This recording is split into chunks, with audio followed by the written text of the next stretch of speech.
Hello guys, welcome back to our channel, Life in Motion Studio.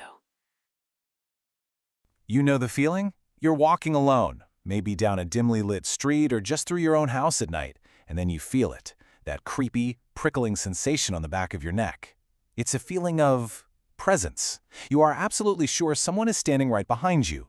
You spin around, heart pounding, and there's nothing there. So what is going on there?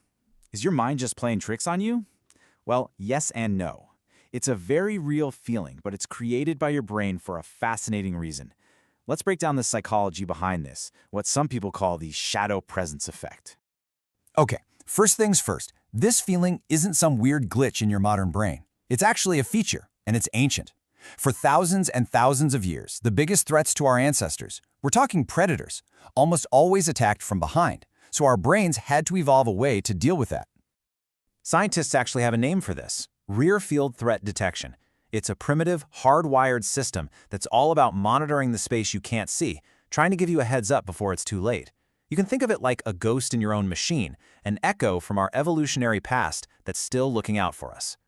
The easiest way to picture it is like this. Your brain runs a totally invisible, super sensitive alarm system that's always guarding your back.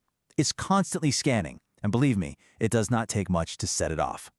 Now, this ancient system is running in the background all the time, but it really kicks into high gear in one specific environment: darkness.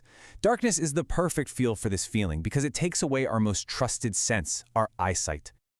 See, when your eyes can't get a clear picture of what's going on, your brain has a problem.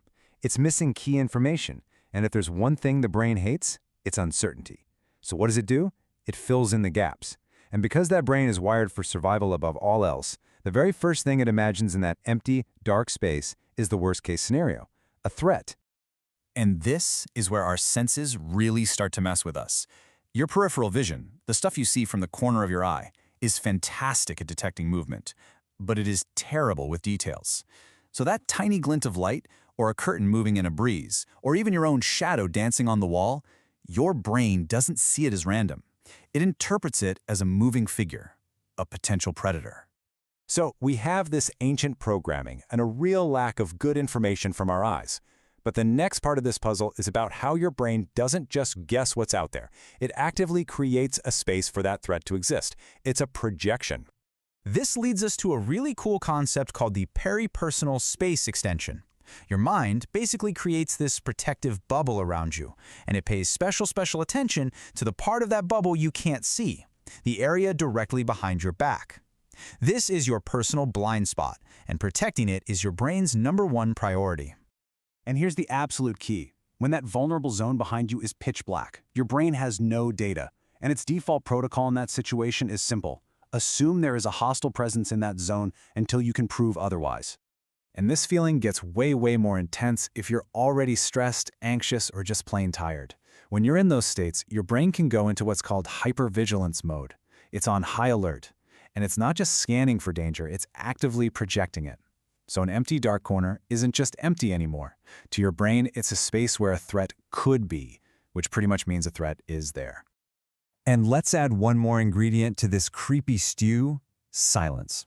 In a really quiet environment, your brain actually cranks up the sensitivity on your hearing. All of a sudden, those tiny, normal sounds, a floorboard creaking upstairs, the pipes in the wall, even the sound of your own heartbeat, they all get magnified, and your brain uses them as evidence to confirm its suspicion. See, I told you we weren't alone. So all of this, the ancient instinct, the darkness, the stress, the tiny sounds, it all builds to that one single dramatic moment, the climax of the whole thing, where you finally give in and turn around. But why do we do it? And why does it feel so urgent, so involuntary? Think about that moment. You don't just casually turn your head. You whip around in a fraction of a second. So, was that a conscious decision you made? The simple and kind of unsettling answer is no. That rapid turn, that wasn't really up to you. You didn't sit there and weigh the pros and cons. It was a pure, unfiltered instinct, a deep primal reflex that completely bypassed your conscious thinking brain. This is called the reflexive threat check.